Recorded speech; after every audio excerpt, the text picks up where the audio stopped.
మిత్రులారా, సర్దార్ సర్వాయి పాపన్న గౌడ్ విగ్రహావిష్కరణ కార్యక్రమాన్ని ఏర్పాటు చేసి సభాధ్యక్షత వహించిన మిత్రులు, సహచర మంత్రివర్గ సభ్యులు పన్నం ప్రభాకర్ గారు, ఈ కార్యక్రమానికి నాతో పాటు ముఖ్య అతిథులుగా విచ్చేసిన మిత్రులు ఉప ముఖ్యమంత్రి వర్యులు బట్టి విక్రమార్క గారు, శాసన మండలి సభ్యులు,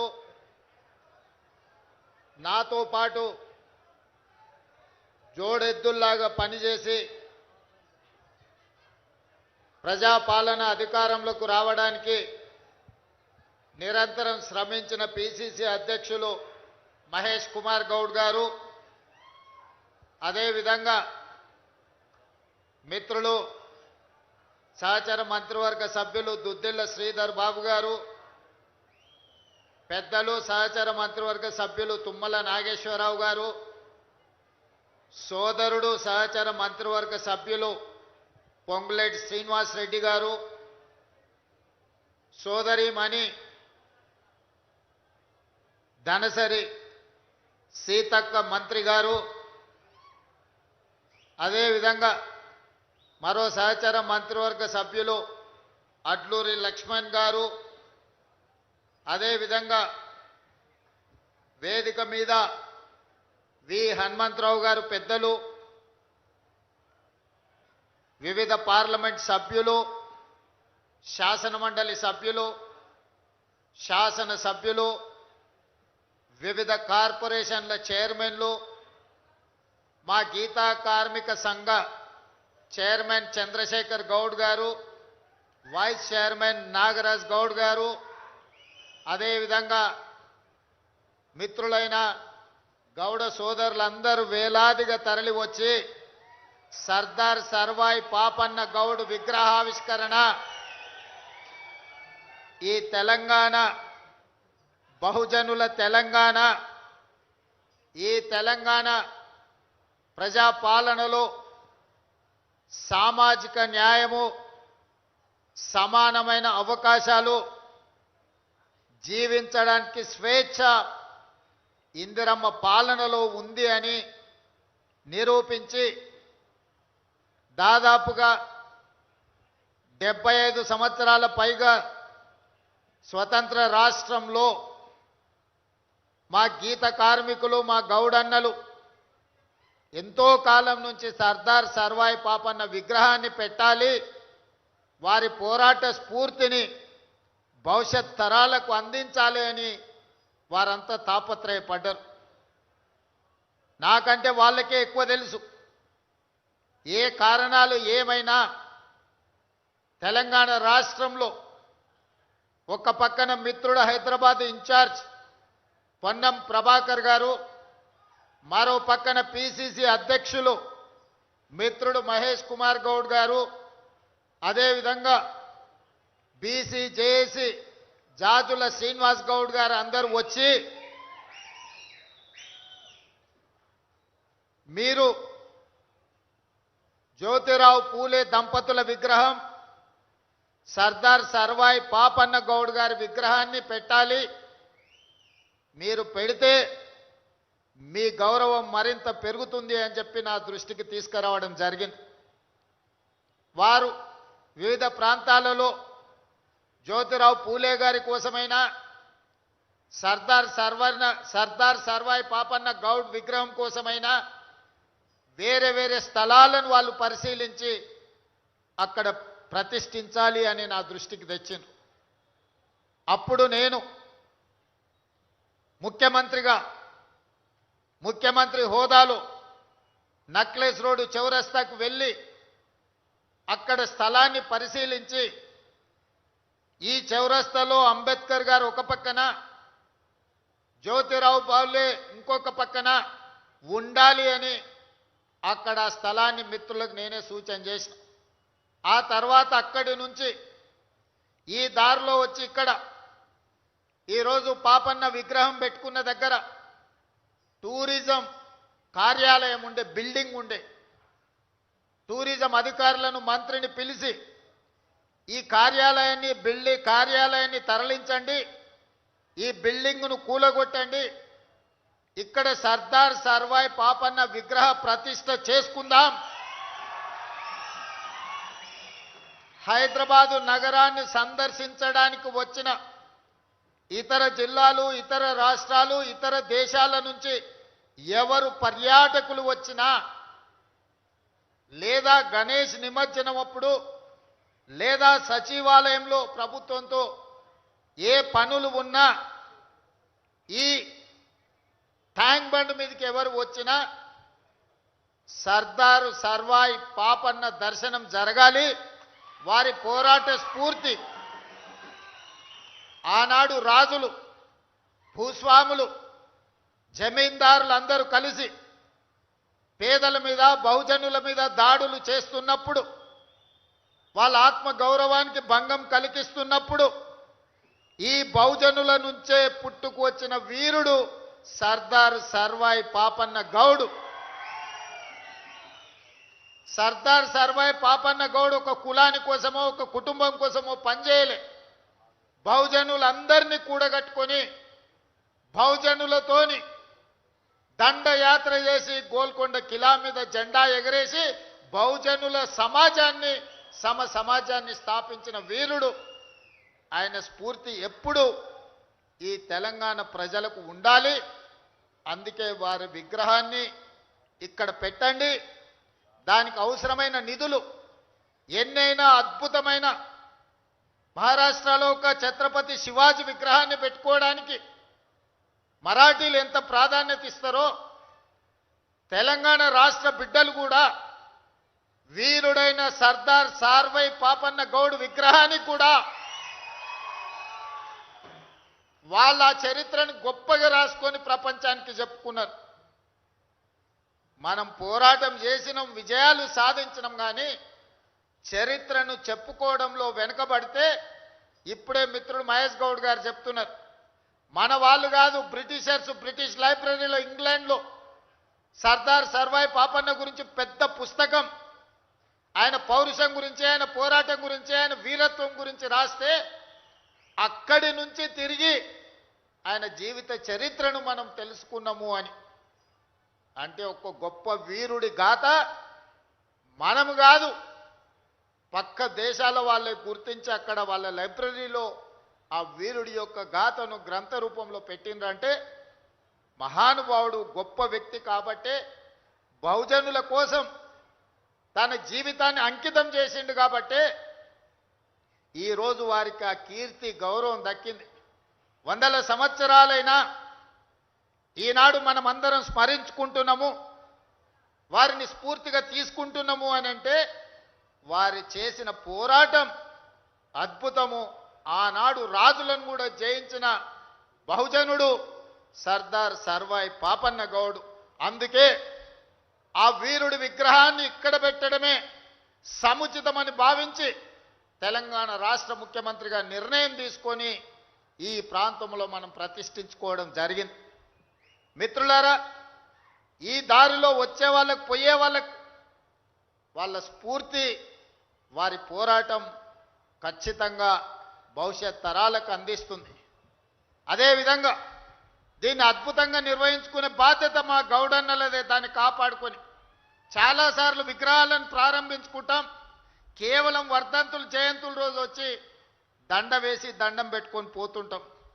ఈ విగ్రహం అట్లా కాదు, నిత్యం స్ఫూర్తిని నింపే విధంగా దాన్ని జాగ్రత్తగా ప్రజలకు అందుబాటులో, వచ్చే వాళ్ళకు, పోయే వాళ్లకు ఒక స్ఫూర్తినిచ్చే విధంగా అక్కడ కావాల్సిన లైటింగ్, ఇతర ఏర్పాట్లను అన్నిటిని కూడా చేయాల్సిందిగా హైదరాబాద్ ఇన్ఛార్జ్ మంత్రి పొన్నం ప్రభాకర్ గౌడ్ గారికి నేను ఆదేశాలు ఇస్తున్నా. ఈ అమరవీరుల స్తూపానికి ఎంత ప్రాధాన్యత ఉంటుందో వీరుడైన సర్దార్ సర్వాయి పాపన్నకు కూడా అంతే ప్రాధాన్యత ఉండాలి. ఈ పక్కలో ఉన్న మా అభిమాన నాయకుడు రాజీవ్ గాంధీ గారి విగ్రహానికి ఏ ప్రాధాన్యత ఉంటుందో ఆ విగ్రహానికి కూడా ఆ ప్రాధాన్యత ఉండాలి. ప్రభుత్వం వైపు నుంచే నిర్వహణ జరగాలి. దానికి కావలసిన ఆదేశాలను ఇవ్వవలసిందిగా హైదరాబాద్ ఇన్ఛార్జ్ మంత్రివర్యులకు నేను గుర్తు చేస్తున్నా. అదేవిధంగా ఈ మధ్యనే మా సహచర మంత్రి వాకిటి శ్రీహరి గారు వచ్చింది. తెలంగాణ రాష్ట్రంలో ముదిరాజుల గురించి నేను చెప్పాల్సిన పని లేదు. వాళ్ళ ఆరాధ్య దైవం పండుగ సాయన్న. పండుగ సాయన్న పౌరుషం, పోరాటం పాలమూరు జిల్లాలో ప్రతి ఒక్కరికి తెలుసు. వారి జయంతి గురించి వాళ్ళు వస్తే అక్టోబర్ 22 పండుగ సాయన్న జయంతిని కూడా ప్రభుత్వం అధికారికంగా నిర్వహిస్తుందని మా ముదిరాజ్ సోదరులకు కూడా మాట ఇవ్వడమే కాకుండా ప్రభుత్వం వైపు నుంచి బీసీ సంక్షేమ శాఖ మంత్రిగా పొన్నం ప్రభాకర్ గారిని ఆ బాధ్యత కూడా నిర్వహించమని నేను వారికి సూచన చేస్తున్నా. మిత్రులారా, ఈ ప్రభుత్వం నా ఒక్కడిదో భట్టి గారు ఒక్కరిదో కాదు. ఈ ప్రభుత్వం సామాజిక న్యాయం, ప్రజల సంక్షేమం కోసం పనిచేస్తున్న ప్రభుత్వం.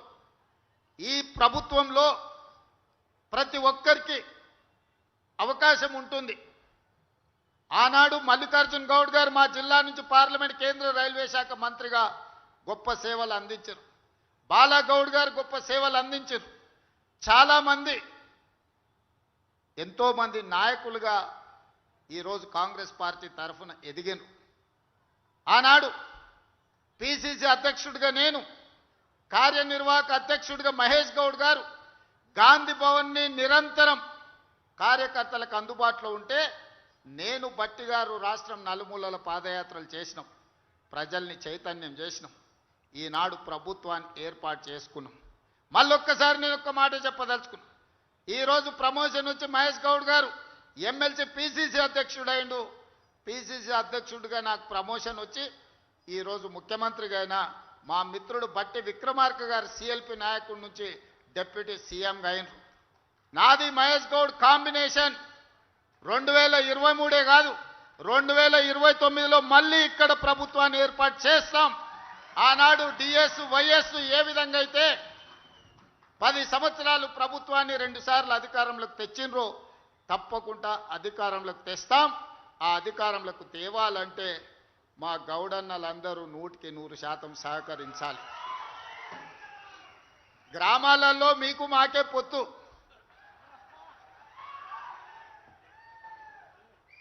ఏ ఊర్లో ఏ పటేలైనా కళ్ళుకుండే రాకుండా దినచర్య ప్రారంభం అవ్వదు.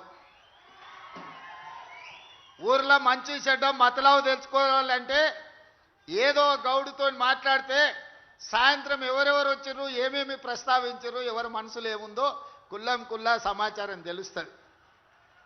అందుకే ఈరోజు కుల వృత్తి అయిన గీత కార్మికుల వృత్తిని కాపాడే బాధ్యత ఈ ప్రభుత్వం తీసుకుంటుంది. మీ సోదరుడిగా నేను తీసుకుంటా. అదేవిధంగా మొన్ననే మా సీతక్క నేను ఆదేశాలు ఇచ్చినాం. నేత కార్మికులు, గీత కార్మికులు రాష్ట్రంలో ఎంతమంది ఉన్నా అందరికీ పెన్షన్లు ఇవ్వమని చెప్పినా మా యువకులు ఇక్కడికి వచ్చిన మా యువమిత్రులు గౌడ సోదరులకు గ్రామాలలో అర్హత కలిగిన ప్రతి గౌడుకు పెన్షన్ ఇప్పించండి. రాష్ట్ర ప్రభుత్వం నేత కార్మికులకు, గీత కార్మికులకు 100% సాచురేషన్ మోడ్లో మీకు పెన్షన్లు ఇచ్చే బాధ్యత నాది. అదేవిధంగా ప్రభుత్వ పొలాలు ఎక్కడున్నా ఈత చెట్లు, తాటి చెట్లు నాటండి. నేను ఉత్తమ్ కుమార్ రెడ్డి గారితో కూడా మాట్లాడతా. మహేష్ గౌడ్ గారికి అత్యంత సన్నిహితుడు. ఎక్కడెక్కడైతే ఇరిగేషన్ ప్రాజెక్టు కాలువలు ఉన్నాయో కాలువ గట్ల మీద కూడా తాటి చెట్లను, ఈత చెట్లను పెంచండి. నీళ్లు ఉంటాయి. సారవంతమైన కళ్ళు, కల్తీ లేని కళ్ళు అందించడానికి, ఈత కళ్ళు, తాటి కళ్ళు అందించడానికి అవకాశం ఉంటుంది. నల్గొండ జిల్లాలో రాజకీయాలలో సోదరులు కీలకమైన పాత్ర పోషిస్తారు. అందుకే ఉత్తమ్ కుమార్ రెడ్డి గారికి కూడా ఈ వేదిక మీద నుంచి నేను విజ్ఞప్తి చేస్తున్నా. ఎక్కడెక్కడైతే మన సాగునీటి ప్రాజెక్టులు ఉన్నాయో, మన కాలువలు ఉన్నాయో, కాలువల గట్లెంబడి తాటి చెట్లు, ఈత చెట్లు నాటితే ఎవరితోని పంచాయతీ ఉండదు. మా సోదరులు వృత్తిని, కుల వృత్తిని కొనసాగించడానికి ఉపయోగపడతాయి. పెరగడానికి 3-4 సంవత్సరాలు పట్టొచ్చు, కానీ 100 సంవత్సరాలు ఆ వృత్తిని కాపాడడానికి ఉపయోగపడతాయి. కాబట్టి ప్రభుత్వం వైపు నుంచి ఈరోజు ఆ చర్యలు కూడా చేపడుతుందని మీ అందరికి తెలియజేస్తున్నా. అదేవిధంగా సోదరులారా, పదే పదే గతంలో 10 సంవత్సరాలు ఏలిన వాళ్ళు ఈ ప్రభుత్వం గురించి ప్రజా పాలన గురించి వాళ్ళ దగ్గర ఉన్న అక్రమ సంపాదనతో మీడియాలో కావచ్చు సోషల్ మీడియాలో కావచ్చు కొన్ని తప్పుడు వార్తలను ప్రసారం చేస్తున్నారు. నేను మీకు గుర్తు చేయదలుచుకున్నా, ఆనాటి ప్రభుత్వం బర్రెలు గొర్రెలు పెంచుకోండి, చేపలు పట్టుకోండి, చెప్పులు కుట్టుకోండి, లేకపోతే చీరలు నేయండి, గౌడన్నలు కళ్ళు గీయండి అని చెప్పి చేపలు బర్రెలు చెప్పులు లేకపోతే చెట్లు లేకపోతే మిగతా వృత్తులు మనలు చేసుకోమన్నారు. ప్రభుత్వం వీటికే మనల్ని ప్రోత్సహించింది ఆనాడు.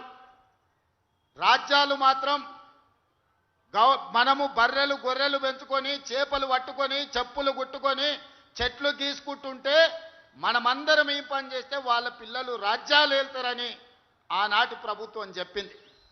నేనేమన్నా అయ్యా ఇది ఎవరో దయాదాక్షిణ్యాలతో వచ్చిన వృత్తి కాదు, తరతరాలుగా మా సోదరులకు అంది వచ్చిన కుల వృత్తి. వాళ్ళ తండ్రులు తాతలు ముత్తాతలు 10 తరాల నుంచి ఈ వృత్తితోనే జీవనం సాగించిండ్రు, పిల్లలను చదివించుకున్నారు. వాళ్ళు ఉస్మానియా కాకతీయ యూనివర్సిటీలకు ఈ గౌడన్నలను ఈ యాదవ్ సోదరులను ముదిరాజు బిడ్డలను దళిత బిడ్డలను ఈరోజు పంపిస్తే పీజీలు పిహెచ్డీలు చదివి డాక్టర్లు లాయర్లుగా రాణించి ఐఏఎస్ ఐపీఎస్లుగా పాస్ అయి ఈరోజు తెలంగాణ పునర్నిర్మాణంలో భాగస్వాములు కావాలనుకుంటున్నారు. వాళ్ళందరికీ మేలు జరగాలి, దానికోసం మా ప్రభుత్వం ఉంటుందని నేను చెప్పిన. ఇవాళ కూడా నేను చెప్తున్న మా గౌడన్నలతో కొన్నిసార్లు మన తలరాతను మనం మార్చుకోలేం, మన పిల్లల తలరాత మనం మార్చవచ్చు. మనము తెలుసో తెలియకనో చదువు వచ్చో రాకనో మనకు వసతి లేకనో ఆనాడు చదవాలన్న ఆకాంక్ష ఉన్నా తల్లిదండ్రుల పేదరికం వల్ల చాలామంది గౌడ సోదరులు నల్గొండ మహబూబ్నగర్ జిల్లాలల్లో కులవృత్తికే అంకితం అయిపోయింది. ఊర్లల్లో బర్రెల కాడికి గాసం పోయిండ్రు. కానీ ఇవాళ చైతన్యం వచ్చింది. ఇవాళ చదువుకుంటున్న మా మిత్రుడు మధు యాస్కి గౌడ్ ఇక్కడనే ఉన్నాడు. మదన్న అమెరికాకు పోయి పెద్ద ఎత్తున ఒక న్యాయవాదిగా రాణించి ఈరోజు అమెరికా నుంచి వెనక్కి వచ్చి పార్లమెంట్ సభ్యుడయ్యిండు. ఎందుకంటే చదువుకోవడం వల్ల అయింది. చదువుకోవడం వల్లనే మధు యాస్కి గౌడ్ వందలాది వేలాది మందికి అమెరికాలో వీసాలు ఇప్పించగలిగాడు. ఎంతో మందికి తెలియని వాళ్ళకి అమెరికా పోయి దిక్కుదోచకుంటుంటే అమెరికాలో వాళ్ళకి దారి చూపించిండు. ఎందుకయ్యా అంటే చదువుకున్నాడు కాబట్టి చేయగలిగాడు. అందుకే మిత్రులారా, కుల వృత్తిని కొనసాగించండి, కుల వృత్తిని గౌరవించండి, పిల్లలను మాత్రం బడికి పంపండి, పిల్లలను చదివించండి. నర్సరీ నుంచి 12th క్లాస్ వరకు క్వాలిటీ ఎడ్యుకేషన్ న్యూట్రిషన్ ఫుడ్ ఇచ్చే బాధ్యత రాష్ట్ర ప్రభుత్వం తీసుకుంటుంది. ఎన్ని వందల కోట్ల ఖర్చైనా మా బట్టి విక్రమార్క గారు వెనకడుగు వేయకుండా గ్రీన్ ఛానల్లో మీకు డబ్బులు ఇస్తాడు. ఒకప్పుడు నర్సరీ ఎల్కేజీ యూకేజీ లేదు, పాఠశాలల పిల్లలకు టిఫిన్ పెట్టే సాంప్రదాయం లేదు.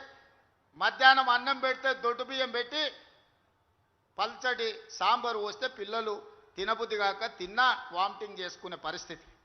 ఈరోజు highest quality the best fine rice ఈరోజు నేను మా భట్టి గారు మా మహేష్ గౌడ్ గారు మా పొన్నం ఏ సన్న బియ్యం తింటున్నామో ఈరోజు ప్రభుత్వ పాఠశాలల్లో ఆ సన్న బియ్యమే పిల్లలకు ఈరోజు అన్నం పెట్టిస్తున్నాం. ఒకరోజు ఇడ్లీ, ఒకరోజు పూరి, ఒకరోజు వడ, ఒకరోజు దోశ, ప్రతిరోజు ఒక్కొక్క రకం ఈరోజు బ్రేక్ఫాస్ట్ పెట్టిస్తున్నాం. ఒకరోజు పాలు, ఇంకొక రోజు రాగి జావా పిల్లలకి ఇస్తున్నాం. కడుపు నిండా తింటే వింటున్న చదువు తలకెక్కుతుంది, తలకెక్కితే వాళ్ళ తలరాత మారుతుంది. మన పిల్లలు బాగుపడాలంటే, మన పిల్లలు ఈ రాజ్యాన్ని ఏలాలంటే చదువు ఒక్కటే పరిష్కారం. పిల్లల్ని చదివించండి, కష్టమైన నష్టమైన పిల్లల్ని బడికి పంపించండి. ప్రభుత్వ పాఠశాలల్లో మీకు అన్ని వసతులు ఇచ్చే బాధ్యత తెలంగాణ రాష్ట్ర ప్రభుత్వం తీసుకుంటుంది. నర్సరీ నుంచి 12th వరకు ఎడ్యుకేషన్, 12th తర్వాత స్కిల్ సాంకేతిక నైపుణ్యం. సాంకేతిక నైపుణ్యానికి అవసరమైన ఏటీసీలు కానీ పాలిటెక్నిక్ కానీ స్కిల్స్ యూనివర్సిటీ కానీ అన్నీ మీకు ఇచ్చి ఏటీసీలో చేరే వాళ్లకు నెలకు 2,000 రూపాయల స్టైఫండ్ ఇచ్చే బాధ్యత రాష్ట్ర ప్రభుత్వం భట్టి గారు తీసుకున్నారు. కాబట్టి పిల్లల్ని చైతన్యం చేసి సాంకేతిక నైపుణ్యులు చేయండి. జర్మన్, జపాన్, సౌత్ కొరియా లాంటి దేశాలలో యావరేజ్ స్టూడెంట్ కూడా 1,50,000 నుంచి 2,00,000 రూపాయల జీతం వచ్చే పరిస్థితి ఉన్నది. మీరు కష్టపడ్డారు, మీరు చెట్లెక్కిండ్రు, చెట్టు మీద నుంచి పడి నరుములు ఇరిగిపోయిన వాళ్ళు చాలా మంది ఉన్నారు, ప్రాణాలు పోయిన వాళ్ళు ఎంతమంది ఉన్నారు. అందుకే మీ కాటమయ్య కిట్టు ఇబ్రాహీంపట్నం వచ్చి నేను ఇచ్చిపోయినా. సోదరా, నీ దగ్గర ఉన్న కాటమయ్య కిట్టే కాదు, అది మా పొన్నం ప్రభాకర్ ఇచ్చిందే కదా. 50,000 కిట్లు ఇచ్చిన కాటమయ్య కిట్లు. ప్రమాదవశాత్తు చనిపోతే కుటుంబానికి 5 లక్షల రూపాయలు ఇన్సూరెన్స్ ఇచ్చిన మీ పట్ల ఈ ప్రభుత్వం ప్రేమతో, మీ పట్ల అభిమానంతో నీ ప్రభుత్వం ఉన్నది. మీరు ఎక్కడికి పోవాల్సిన పనిలే, మీ దగ్గరకు వచ్చినా నీ ప్రభుత్వం మాదయ అని చెప్పుర్రి. రెండోసారి 117 సీట్లతో గెలుస్తాం. మీరు ఏడికి పోకండి, మీ దగ్గరకు వచ్చినోని కూసబెట్టి పోసినంత సేపానికి ఒకటే ప్రయా, ఈ ప్రభుత్వం మనది, ఈ ప్రభుత్వం మనది, దీన్ని మనం కాపాడుకోవాలని చెప్తారంటే 117 సీట్లు ఖాయమయ్యా. అవునా? అవునా? మాట ఇస్తుర్రా? మాట ఇస్తుర్రా? ఇస్తురు కదా అందరు. మీరు అందరూ గట్టిగా ఏం పని గట్టిగా చెప్పండి. ఇప్పుడు నాకు నమ్మకం కలిగింది. చివరగా కేసీఆర్ ముఖ్యమంత్రి అయితే ఏముంటుంది, కాంగ్రెస్ అధికారంలోకి వస్తే ఏముంటుందో మొన్న వరంగల్లో చెప్పినా, ఇప్పుడు ఈడ కూడా నేను మళ్ళీ చెప్పదలుచుకున్నా. కేసీఆర్ ముఖ్యమంత్రి అయితే ఆయన కొడుకు కేటీఆర్ను వర్కింగ్ ప్రెసిడెంట్ చేసుకున్నాడు. కాంగ్రెస్ పార్టీ అధికారంలోకి వచ్చి రేవంత్ రెడ్డి ముఖ్యమంత్రి అయితే సోదర్ మహేష్ గౌడ్ని కాంగ్రెస్ పార్టీ ప్రెసిడెంట్ చేసినాం. కేసీఆర్ ముఖ్యమంత్రి అయితే హరీష్ రావు, తారక రామారావు 2 మంత్రులు అయిన. రేవంత్ రెడ్డి ముఖ్యమంత్రి అయితే మా సీతక్క, కొండా సురేఖమ్మ మంత్రులైనరు, మా పొన్నం ప్రభాకర్, మా వాకిటి శ్రీహరి మంత్రులైనరు. కేసీఆర్ ముఖ్యమంత్రి అయితే సడ్డకుని కొడుకు సంతోష్ కుమార్ని రాజ్యసభ చేసుకున్నాడు. కానీ నేను ముఖ్యమంత్రి అయితే మిత్రుడు వేం నరేందర్ రెడ్డిని ఈరోజు రాజ్యసభకు పంపించిన. అనిల్ కుమార్ యాదవ్ ఈయనే ఉన్నాడు, ఉన్నాడానే? లేచి నిలబడరా నాయన. ఇగో పిల్లగాన్ని పంపించిన రాజ్యసభకు, పెద్దల సభకు. నేను ముఖ్యమంత్రి అయితే అనిల్ యాదవ్ హైదరాబాద్ నుంచి రాజ్యసభకు పంపించిన. పిల్లగాడు ఎట్లున్నాడు చూడు, గట్టే కుస్తీ పైల్వాన్ లెక్క. కేసీఆర్ ముఖ్యమంత్రి అయితే ఓడిపోయిన వినోద్ రావును ప్లానింగ్ కమిషన్ చైర్మన్గా చేసుకున్నాడు. కానీ నేను ముఖ్యమంత్రి అయితే కోదండరామ్ గారిని ప్రొఫెసర్, తెలంగాణ సాధించిన ప్రొఫెసర్ను ఎమ్మెల్సీగా నియమించిన. కేసీఆర్ ముఖ్యమంత్రి అయితే ఆయన బిడ్డను ఎంపీ చేసుకున్నాడు, ఓడిపోతే ఎమ్మెల్సీ చేసుకున్నాడు. కానీ నేను ముఖ్యమంత్రి అయితే వీరనారి చాకలి ఐలమ్మ మన్వరాల్ని మహిళా కమిషన్ సభ్యురాలుగా చేసిన. మొట్టమొదటి మళ్ళీ తెలంగాణ ఉద్యమంలో అమరుడైన శ్రీకాంతాచారి తల్లిని శంకరమ్మను పబ్లిక్ సర్వీస్ కమిషన్లో సభ్యురాలుగా నేను చేసిన. ఇవాళ ఆయనదేమో ఫ్యామిలీ జస్టిస్, నాదేమో సోషల్ జస్టిస్. సోదరులారా, అది దొరల న్యాయం, నాది సామాజిక న్యాయం. ఆయన ముఖ్యమంత్రి అయితే దయాకరావును మంత్రిని చేసుకున్నాడు. నేను ముఖ్యమంత్రి అయితే అడ్లూరు లక్ష్మణ్ వేదిక మీదనే ఉన్నట్టు మా సోదరిని ఈరోజు దళిత బిడ్డను ఇవాళ మనం మంత్రిగా చేసుకున్నాం. ఒక్కటే ఆలోచన చేయండి, ఇవాళ వాళ్ళు బాధపడుతురు, దుఃఖపడుతురు, సెరజొచ్చి అడుక్కుంటురు, చెట్టుకు పుట్టకు కనిపించిన రాయికి రప్పకు మొక్కుతురు. కేసీఆర్ మళ్ళీ ముఖ్యమంత్రి కావాలి ఎట్లయినా అని. ఎందుకయ్యా అంటే 1000 ఎకరాలలో ఆయన ఫామ్ హౌస్ కట్టుకున్నాడు, 100 ఎకరాలలో కొడుకు కట్టుకున్నాడు, 50 ఎకరాలలో బిడ్డ కట్టుకున్నది, 25 ఎకరాలలో అల్లుడు కట్టుకున్నాడు. మరి వాళ్ళకి ఆయనే కావాలి కదనే ముఖ్యమంత్రి. మరి నేనైతే 7 లక్షల ఇందిరమ్మ ఇండ్లు ఈరోజు తెలంగాణ రాష్ట్రం నలుమూలల మా పొంగులేటి శ్రీనివాసరెడ్డిని పెట్టి ఇవాళ గ్రామంలో ఇందిరమ్మ ఇండ్లు కట్టిస్తలే మా సోదరులారా? మీరు చెప్పుండ్రి. ప్రతి గ్రామంలో ఇవాళ ఇందిరమ్మ ఇండ్లు ఎక్కడి నుంచి వచ్చినాయి? మనమైనందుకు, మన ప్రభుత్వం వచ్చినందుకు వచ్చింది. 10 ఏళ్ళు అధికారంలో ఉన్న చంద్రశేఖరరావు అనుకుంటే నెలకు సంవత్సరానికి 2 లక్షలు కట్టినా 20 లక్షల ఇండ్లు పేదోళ్ళకు వచ్చేటి. ఒక్క గౌడ సోదరుడు కూడా ఇల్లు లేకుండా ఈరోజు తెలంగాణ మొత్తం ఇండ్లు ఉండి ఆత్మగౌరవంతో బతికేటోళ్ళు. వాళ్ళకి ఏ రోజు కూడా పేదోడి ఇంటి మీద ధ్యాస లేదు, పేదోడి బతుకును బాగు చేయాలన్న ఆలోచన లేదు. ఆయన ఉండడానికి 10 ఎకరాలలో అక్కడ గడి కట్టుకున్నాడు, కొడుకు ఇంటికి వస్తలేడని వాస్తు బాగాలేదని గిది కట్టిండు. కానీ బుద్ధి చక్కగా లేకపోతే దశ దిశ అంటారు. దిశ చక్కగా లేకపోతే దశ వనికిరాదు. ఆయన దిశ ఆయన దశ 2 బాగలేక నేను మా బట్టాన్ని వచ్చి ఆడ కూర్చున్నాం. అవునా? అందుకే మిత్రులారా, ఈ ప్రభుత్వం మీది. మీరు ఆలోచన చేసి నిర్ణయం తీసుకోండి. ఎన్నడని సెక్రటేరియట్ దగ్గరికి మిమ్మల్ని రానిచ్చండి. ఆయన ఉన్నప్పుడు ఎన్నడన్నా ప్రగతి భవన్లో గద్దరన్న పోతే గేట్ కాడ ఎర్రటెండ గుసబెట్టిండు. అందశ్రీ పాటను 10 ఏళ్ళు బందీ చేసిండు ఫామ్ హౌస్లో. అందశ్రీ పాటకు జయ జయ హే తెలంగాణకు విముక్తి కలిగించింది ఈ ప్రభుత్వం కాదా? గద్దర్ అవార్డుల ద్వారా శాశ్వతంగా గద్దరన్న పేరును చరిత్ర పుటల్లో ఎక్కించింది ఈ ప్రభుత్వం కాదా? మాదిగ ఉపకులాల వర్గీకరణ 30 ఏళ్ల రావణ కాష్టాన్ని ఇవాళ పరిష్కరించింది ప్రభుత్వం కాదా? 100 ఏళ్ల బీసీ కులగణన ఎవ్వరు చేయకపోయినా దేశంలోనే మొట్టమొదటి రాష్ట్రంగా బీసీల లెక్కలు తేల్చింది ఈ ప్రభుత్వం కాదా? ఈరోజు మీకోసం నిరంతరం ప్రయత్నం చేస్తూనే ఉన్నాం, పని చేస్తూనే ఉన్నాం. కొన్ని మీరు అనుకున్నంత వేగంగా జరగకపోవచ్చు. ఎందుకంటే 8,11,000 కోట్ల రూపాయల అప్పు ఉంది. ఈ అప్పే మా ప్రాణానికి పెద్ద ముప్పు అయింది, తెలంగాణ ప్రాణానికి. సంవత్సరం తిరిగితే బట్టి విక్రమార్క గారు తిన్నా తినకపోయినా ఓ పూట ఉపాసం పడినైనా 75,000 కోట్ల రూపాయలు అసలు మిత్తి కట్టాల్సి వస్తుంది కేసీఆర్ గారు చేసిన అప్పులకు తప్పులకు. ఆ పైన వచ్చిందే మనది. ఆ పైన నుంచే సన్న బియ్యం ఇచ్చినాం, ఆడబిడ్డలకు ఉచిత బస్సు ఇచ్చినాం, 200 యూనిట్లు పేదోళ్ళకు కరెంట్ ఇచ్చినాం, 500 రూపాయల బోనస్ ఇచ్చినాం, 20,617 కోట్ల రూపాయలు రైతు రుణమాఫీ చేసినాం, 36,000 కోట్ల రూపాయలు రైతు భరోసాకి ఇచ్చినాం. ఈరోజు వడ్ల కొనుగోలు కోసం 90,000 కోట్ల రూపాయలు ఈరోజు ఖర్చు పెట్టినాం. ఆడబిడ్డలకు 1000 బస్సులు కొనిచ్చినాం, 1000 మెగావాట్ల సోలారు విద్యుత్తు చేసుకునే వ్యాపారం ఇచ్చినాం. హైటెక్ సిటీ పక్కన 1000 కోట్ల రూపాయల భూమి ఇచ్చి వాళ్ళు తయారు చేసిన వస్తువులను అమ్ముకునే అవకాశం ఇచ్చినాం. 60,000 కోట్ల రూపాయల బ్యాంకు లింకేజ్ మహిళా సంఘాలకు బట్టిగారు సీతక్క ఇచ్చి ఈరోజు మహిళల్ని కూడా ఆదుకునేంత గొప్ప పనులు చేయడం జరిగింది. అదేవిధంగా పిల్లలు బాగుపడాలి, చదువుకోవాలంటే ఇప్పుడున్న పాఠశాలలే కాకుండా యంగ్ ఇండియా ఇంటిగ్రేటెడ్ స్కూల్స్ ప్రతి నియోజకవర్గంలో 25 ఎకరాలల్లా 200 కోట్ల రూపాయలతోని ఎస్సీ ఎస్టీ బీసీ మైనారిటీ ఉన్నత వర్గాలు కలిసి చదువుకోవడానికి young India integrated residential schools తీసుకొచ్చినాం. మొన్ననే 6 తెలంగాణ పబ్లిక్ స్కూల్ను ప్రారంభించుకున్నాం.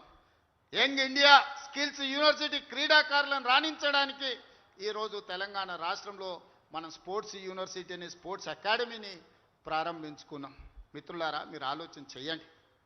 ఇవన్నీ చేసినవే కొన్ని చెప్పిన నేను. మా వాళ్ళు చేసినవి చెప్తే వాళ్ళ ఇంట్లోకి వెళ్ళి కూడా బయటికి వెళ్ళరు. కానీ రోజు బామ్మార్దులు శరోదిక్కున ఎక్కడ పడితే అక్కడ అబద్ధాలు ప్రచారం చేస్తున్నారు. ఇక అవి నమ్ముతలేరని కర్ణాటక మహారాష్ట్ర పోయి అఘోర పూజలు చేసిరా. ఊర్లల్లో చేతబడి చేస్తారు కదా, ఈ రాష్ట్రంలో అయితే పోలీసులు నిఘా వాళ్ళు మాకు చెప్తారని తమిళనాడు కర్ణాటకలో పోయి అఘోరారావు పోయి చేతబడి పూజలు చేసి వచ్చిండు అఘోరాలతోటి. ఇంత ఘోరం ఉంటుందా? కరువు రావాలి, ప్రజలు చావాలి, రైతులు వాళ్ళ పంట పొలాలు ఎండిపోవాలని ఇట్లాంటి పూజలు చేస్తారు.